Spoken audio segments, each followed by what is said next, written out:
reality. We all have to live in it. It's made of real things like trees and staplers and washing up. All very useful, but also just a tiny bit boring. Which is why the world needs surrealism. So, what is surrealism? Surrealism is an art movement started by French writer André Breton back in the 1920s. He was interested in things like dreams, fantasies, and thoughts in our minds that we don't even know we're having. Artists such as Salvador Dali, René Magritte, Dorothea Tanning, and Eileen Agar explored these ideas by creating surrealist art. So what does surrealism look like? There are two main types of surrealist art. The first type is inspired by dreams, like this piece by Spanish artist Salvador Dali. Dali was the big name in surrealism, known for his wild behaviour and even wilder art. Like dreams, his work often combines things you wouldn't expect to see together, like this piece. But hey, dreams can be frightening. Just look at this nightmarish painting by the American artist Dorothea Tanning. Surreal, huh? The second type of surrealism is called automatism, which is art made without thinking. So if you've ever doodled whilst daydreaming, I hate to break it to you, but you're a surrealist. Check out this playful piece of automatism by the Spanish artist Jean Miro. Is this the sort of thing you doodle? How did people react to surrealism? The surrealists were brilliant at promoting their work, Dali especially, who wowed the huge crowds at their London exhibition by showing up in full diving gear. But most critics gave the show absolutely rubbish reviews. What does surrealism influence today? Nowadays you'll see surrealism's influence everywhere, from wacky adverts to video games to surreal scenes in comic book films.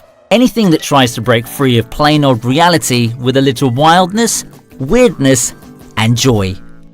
Today we are going to be creating drawings of eyes based on the artist René Magritte. Magritte was a surreal artist from Belgium. Some of his paintings are displayed at the Art Institute of Chicago. His paintings are very detailed and realistic in their quality, but the images are dreamlike and unexpected.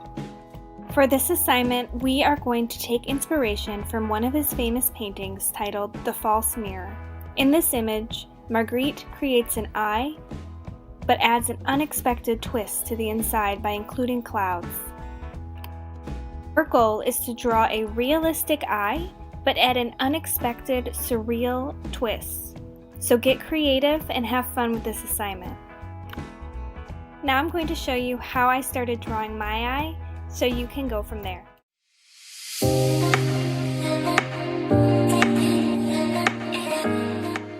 Begin by drawing a small C. This will be the inner corner of the eye.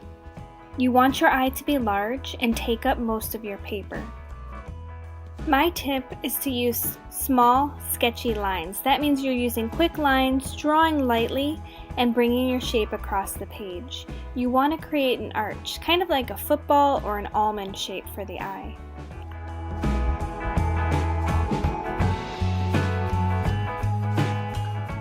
Starting by the inner corner of the eye and bringing it out, I find to be a little bit easier.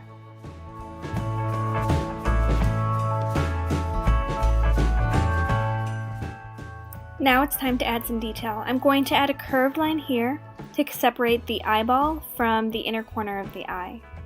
You can add a little bit of detail inside if you want. I highly recommend getting a mirror and looking really close at your eye. To help the eye look a little more realistic and three-dimensional, you can add a little curve along the bottom eyelid.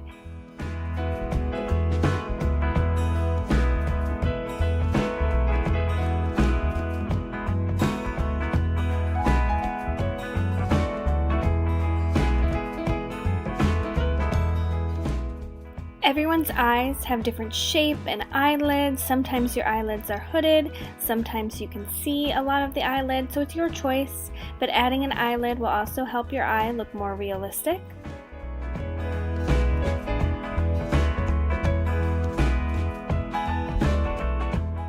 Now it's time to draw the iris, so that's the large colorful part of the eye, and then the pupil on the inside. It's up to you how large you want to make this. The smaller the pupil is, the more shocked or surprised the eye will look.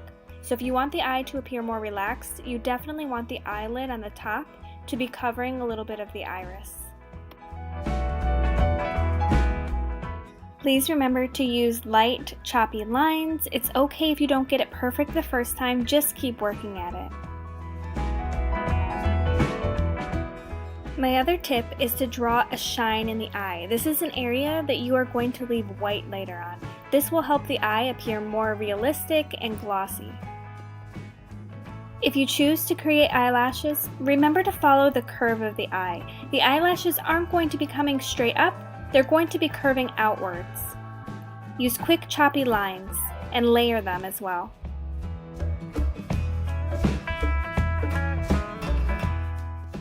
Treat the bottom eyelids the same way, but make sure they're a little shorter. Typically, there are a little less eyelashes down there, and you want to group them together into small sections.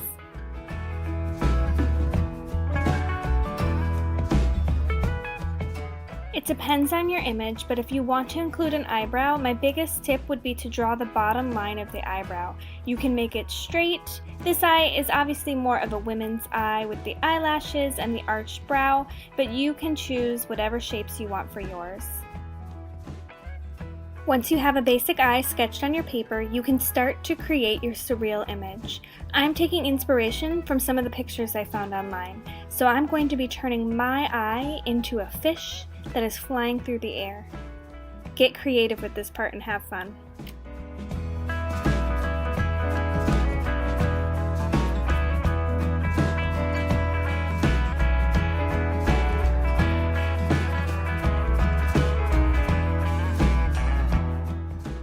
The materials you choose to color with are completely up to you. You do not have to outline with Sharpie. I just always like to do this for my drawings. I like that kind of cartoon look, but if you want it to be more realistic, you can definitely skip this step.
I hope you have fun creating your surreal eye. I can't wait to see what you post on the Padlet.